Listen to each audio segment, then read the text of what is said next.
একদিন ঘরে ঢুকে দেখে মদের গন্ধ পাওয়া যায়। আবু শাহমারে বললেন, ইয়া আবা শাহমা আশারিবতা খামরান, মদ খাইছস? কয় না আব্বা, শারিবতু নাবিজান, নাবিজ খেয়েছি। খেয়াল রাখবেন, মদ হারাম, মদ খেলে আসিবেন, কিন্তু নাবিজ খাওয়া হালাল। নাবিজ হচ্ছে আরব দেশেরা খায়, সাদা দুধের মধ্যে রাতে শক্ত খুরমা যদি 5টা ফেলে রাখেন, সকালে ওইটা দেখবেন দুধের রং আর সাদা নাই, খুরমার রস টেনে দুধটা লাল হয়ে গেছে। এটা খেলে স্বাস্থ্যের জন্য আরব দেশে খুব ভালো, কিন্তু এটা রাতে ভিজাইলে সকালেই খাইতে হবে। এটা যদি 3 দিন রেখে দেন, 4 দিন রেখে দেন, এটা তারির মতো মদ হয়ে যাবে, মাতলামি হবে, খাওয়া যাবে না। ওমরের ছেলে ওই মজাটা নেয়ার জন্য 4 দিন ভিজায় রাখছে, তারপরে নাবিজ নামক মদ খেয়েছে। ওমর বললেন, মদ খাইছস নাকি? আবু শামা বলে, খাই নাই। ওমর বললেন, তাআলা ইলা, এদিকে আয়, ইফতাহ ফামাক, মুখ খোলো। মুখ খোলার পরে গন্ধ নিয়ে দেখে নাবিজ মাখানো মদের গন্ধ পাওয়া যায়। কোনো কথা নাই, কলারটা ধরলেন, টানতে টানতে মসজিদে নববীর বারান্দার পিলারে নিয়ে বাঁধলেন। জোরে আযান হলো, নামাজ পড়লেন, নামাজের পরে সালাম ফিরালেন।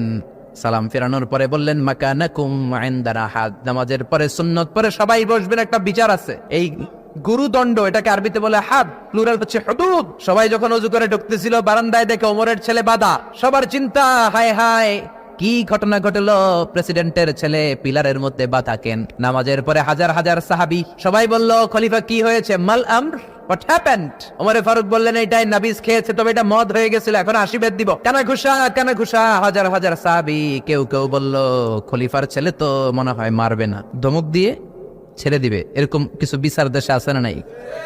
মিলায়া দেয়, ঘুষ খায়া সাইরা দেয়। এমপির পোলা হইলে 7 খুন মাফ, চিল্লা এখন ঠিক না? কেউ বলে না, ওমর সারার পাত্র না, তবে 80টা মারবে না, 40টা দিবে অ্যাটলিস্ট। কয়টা? ওমর ফারুক চেয়ারে বসলেন, হাজার হাজার মানুষ, পিনপতন নীরবতা। জল্লাদরে বললেন, হাতি জিলদ মিন বাইতুল মাল, বাইতুল মালের ঘর থেকে খেজুর গাছের চামড়া দিয়ে বানানো বড় সাইজের একটা চাবুক আন, সবচেয়ে বড় টানবি। সবচেয়ে বড় টানা হলো। এবার ওমরে ফারুক বললেন, ইবদা বিসমিল্লাহ, শুরু কর আল্লাহর নামে। তাই দেন ওমরে ফারুকের সামনে দাঁড়িয়ে জল্লাদ মারবে 80টা বাড়ি।